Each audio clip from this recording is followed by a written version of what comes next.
You want to know what a neo-Nazi looks like? Look no further. This is the face of a certain Rage After Storm, an apologist for white racism and a proud Nazi supporter. Just take a look at her channel intro.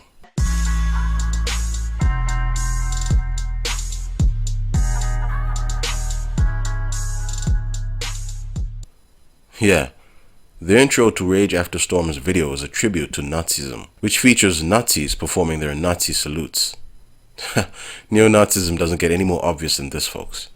For all this chick's empty ramblings on race realism and her overt implication of a cognitive superiority over the common black person, you'd have expected her to have the common sense not to proudly display her support for Nazism on a platform such as YouTube. After all, the bitch upped and ran when the kitchen got too hot for her, and her blatant white supremacy was being exposed for what it is. She deleted her YouTube channel and bailed as soon as her belief system came under sufficient scrutiny and a damning expose of her political stance was imminent. You see, she released a YouTube video claiming blacks were genetically inferior to whites, and cited neo-Nazi garbage from a neo-Nazi website called The Daily Stormer to support her assertions. Yeah, Daily Stormer, the quintessential disgorger of senseless anti-black racism and hate speech. A complete shithole where society's waste gathered to feed their garbage-filled brains with more garbage. Oh, and they hate Jewish people. Not as much as they hate Africans, but a lot nonetheless. In her video, Rage After Storm included pseudo-scientific rubbish by a madman who claimed Africans were intellectually deficient and had no concept of time. Yeah, really. No doubt Rage After Storm has been a really long-time fan of the Daily Stormer. Where else would she have gotten her online moniker and her lunacy? When this irrational, long-necked neo-Nazi German bitch was confronted about her bare-faced prejudices, the ludicrous nature of her sources, and the gross misrepresentations of history, she tried to backtrack and later claimed that her video was all just a joke in her mounting desperation to recover from the backlash. But that didn't work. And as racist neo-Nazi cowards do, she deleted her YouTube channel and Twitter account to escape the flames of the fire she'd just started. Not before being compelled by the neo-Nazi retard within herself to express her abhorrence of Jews, though, and apparent delight at the death of Linkin Park's frontman, Chester Bennington. Neo-Nazism. It seems once you're in for life. Thankfully, some of her brain-dead fans have re-uploaded her video, and it's there for you to see how disgracefully ignorant she is about the world. A testament to the stupidity of the common Daily Stormer reader and white supremacist crackpot. Rage After Storm was a cancerous blight on the face of Google's YouTube platform. And just like Stefan Molyneux, another white supremacist piece of shit on YouTube, she believes she is superior to another human being because her skin color is a few shades lighter. Just like Stefan Molyneux, she cites long debunked and refuted pseudoscientific claims in justification of her baseless convictions. Example, the differences in IQ between races. It's a shame that following Stefan Molyneux's attempt to validate his advocacy for racial segregation and his hatred of black people using this conclusively debunked garbage, Rage After Storm and several YouTubers have been unable to research the claims themselves. I guess I'll have to do their jobs for them. Firstly, IQ and intelligence are not the same thing. IQ doesn't measure intelligence, it never has. IQ measures one's acclimation to a certain culture and the acquisition of information specific to that culture for the purpose of navigating its constituents. In fact, that is the very purpose of the IQ test, and that is the only purpose the test could ever serve. According to Alfred Binet, the man who invented the IQ test, to ascertain a particular level of intelligence is not interesting unless one adds an interpretation of what causes that level. So we must ask each time, what is the influence of the family and social environment? A child from a good family who converses often with his parents will have greater awareness than a child left to his own devices. The first will have especially a richer vocabulary and more complete notions of all sorts of things. Our tests provide reference points most relevant to the primary school population in Paris. If you take, for example, children from wealthy families, it is absolutely certain that they will answer better on average and will be 1 or 2 years ahead of primary school children in general.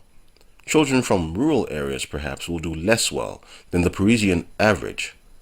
Children from Belgium, from where French and Walloon are both spoken, will do less well still, especially in the language items. Our colleague Roma, professor at the École Normale d'Instituteurs in Charleroi, has brought our attention to surprising inequalities in intelligence that he has documented with the use of our tests, and which depend on the environment. So, according to the man who founded the IQ test, genetics is in no way whatsoever a predetermining factor of what the IQ test measures.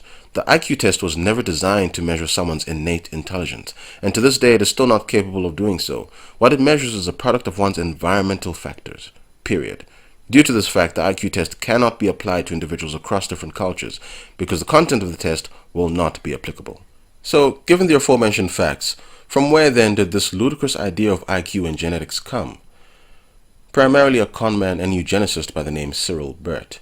You see, unlike Binet, Burt believed that intelligence was a fixed, inbred characteristic of an individual, one unaffected by one's environment and determined in absolution by one's genes. Why did Burt believe this? Because he was a eugenicist. You see, eugenics is centered in Nazism and the dogmatic and baseless belief that the so-called white race is genetically superior to all others. Additionally, eugenics presupposes that all genetically inferior persons must be executed. What Cyril Burt believed to be intelligent was far removed from anything the IQ test could measure, and far removed from Alfred Binet's definition of intelligence. Both Binet and Burt used the same word, but their uses of that word, intelligence, were diametrically opposed in definition. Alfred Binet's definition of intelligence is described in this quote by himself and the co-inventor of the IQ test. It seems to us that in intelligence there is a fundamental faculty, the alteration or lack thereof, which is of the utmost importance for practical life. This faculty is judgment, otherwise called good sense, practical sense, initiative, the faculty of adapting oneself to circumstances, to judge well, to reason well. These are the essential activities of intelligence. The word intelligence, as used by Alfred Binet, meant common sense, something which he claimed is learned over time and can be improved or degraded. That same word, according to Cyril Burt, however, meant something entirely different, a fictitious eugenicist construct. The fact that IQ tests measure an environmentally contextual common sense explains why IQ test scores fluctuate and why a person can improve his or her test score simply by preparing for it. Now, Cyril Burt would later be hired by the London County Council as a professional educational psychologist, but perhaps unbeknownst to the council, Burt was a fraud and a conman. You see, Cyril Burt knew very well that what the IQ test measured was very different from his own eugenicist definition of intelligence. However, in order to advance his dream of eugenics as a world-dominating tool for the senseless persecution of what he believed to be inferior people, he falsified scientific studies, made up out of thin air co-authors for his studies, and used those studies to prove fraudulently that IQ was genetic, all under the pretense of his eugenicist definition of intelligence. Burt would subsequently misappropriate Binet's intelligence test to support his racist eugenicist ideologies. While employed as a psychologist by the council, he oversaw IQ tests by Binet's method from varying groups of people. For example, the children of affluent parents were tested, as well as those of lower financial classes. Naturally, the children of wealthy parents scored significantly better than those from disadvantaged backgrounds.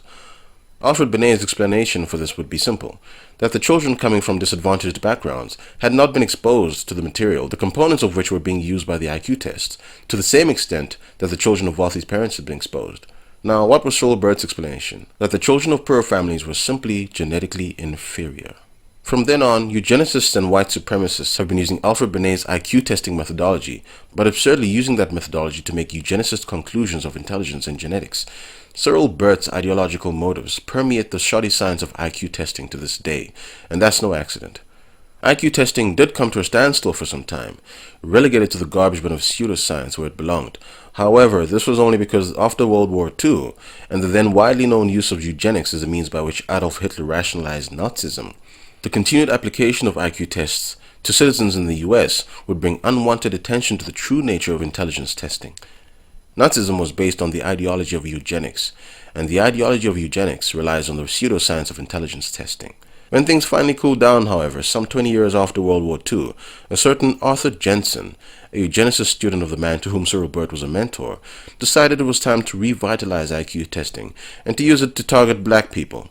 Jensen's nonsensical beliefs included the idea that black people, due to a genetic inferiority to whites, were deficient in complex information processing. Now, I should point out that as with eugenicists before him, Arthur Jensen was being funded by extremely wealthy, politically connected white supremacists and supported enthusiastically by the US government. In fact, he received over $1 million from the Pioneer Fund, an old white supremacist institution which provides funding to people and organizations specifically for the purpose of advocating eugenicist policies and ideologies. There is a reason the fraud of intelligence testing has progressed as far as it has. Without the support of very powerful people and institutions, such fraudulent nonsense cannot do what it has done. After years of support by the establishment and the media, IQ testing got to a point where its roots in the baseless pseudo-science of eugenics and its role in the murderous political ideology of Nazism were all but obscured completely from view. Enter the bell curve, an unscientific pile of eugenicist propaganda, the book which irrational race realist ideologues are citing as proof that blacks are genetically and intellectually inferior to whites. An interesting fact about this book and its publication is the fact that the authors refused to submit the book for peer review before publication. Now, what were they trying to hide? Learning that authors of a body of research sought ways to circumvent scientific peer review should always set alarm bells ringing to the presence of a hoax. Reading the book, it'll be quite clear that in their book, the authors lied about their numbers, excluded scientific controls, and skewed results in favor of an ideology and a preconceived agenda. Junk science at its best, folks. It parrots the very same pseudoscientific eugenicist agenda, which has been at the forefront of racism and its validation for almost a century. Additionally, the book was funded by none other than the Pioneer Fund, the same organization which supported Hitler's Nazism. The Pioneer Fund has been supporting eugenics and Nazism since its creation in the late 1930s, and to this day it continues to do so. That fact alone should tell you everything you need to know about the bell curve, its scumbag authors, and their associates over at the Pioneer Fund. So obsessed has been the Pioneer Fund with destroying the reputation of African individuals that they once funded a study which aimed to show an inverse correlation between penis size and intelligence. Yeah, they actually endeavored to prove by the size of men's penises that white people were orders of magnitude intellectually superior to Africans because Africans have the largest penises. Eugenicist organizations like the Pioneer Fund, Planned Parenthood, etc. have been working with the US government for decades to sabotage African communities around the world and to debase them with pseudoscience, media brainwashing, and debilitating social programs like those which have created fatherless African American households. These white supremacists poison the food and water supply of African American communities to try and impair their cognitive functioning of black Americans. They create things like the war on drugs specifically to cripple the black community and throw black male in jail in disproportionately large numbers to the rest of America's population. They have whitewashed ancient Egyptian history to portray the Egyptians as white or Arabs, when in fact every historian in the world knows that the ancient Egyptians were black Africans, until Arabs invaded Egypt in the 7th century. These white supremacists have whitewashed Christianity and used it to enslave Africans into a useless religion. Of course, they only managed to conquer Africa by enlisting the help of soldiers from opposing African tribes and using them to win wars, capitalizing on pre-existing political disagreements between groups. Without the help of other Africans, the Europeans died in vain each and every time they tried to conquer a group of African people. Their guns were of no use to them, but of course using the media they have painted the lie that it was the superiority of European technology that allowed them to conquer Africa. White supremacy is a relentless evil, and it works day and night to destroy the African identity. Perhaps I'll make a video exposing their bullshit another time. The simple fact is this: there is no correlation between so-called race and intelligence. Furthermore, race is a social construct. The color of a person's skin means nothing as far as his or her ability to achieve or his or her propensities to behave in a particular way, and there does not exist a single scientific study to prove otherwise. The only race to which a person belongs is the human race, and the only people attributing to race and IQ and using that pseudo-scientific hogwash to claim Africans are inferior to whites are scumbag sacks of shit like this, and this, who acquire their illogical and deceitful rhetoric from websites like the Daily Stormer. These idiots alongside these idiots are the blunt instruments of society's downfall, and the irony is their misguided ideology does not permit them to rationalize that fact. They are intellectually incapable of doing so. It is they who should be segregated from the world and not allowed to breed. What we're seeing is a resurgence of Nazism and eugenicist ideologies right here on YouTube, and while previously these racist cowards had been consigned to nutty corners of the internet, these people have become emboldened by the apparent successes of white supremacist pieces of shit like Stefan Molyneux and the fact that he's been getting away with more and more blatant racism on YouTube. Cowards like Rage After Storm, The White Rose, Tara McCarthy, etc. only start popping up once they see they can get away with their prejudices. As soon as people start clamping down on these crackpots, even the least, they'll crawl back under the rocks from which they came, where they will stay in hiding indefinitely.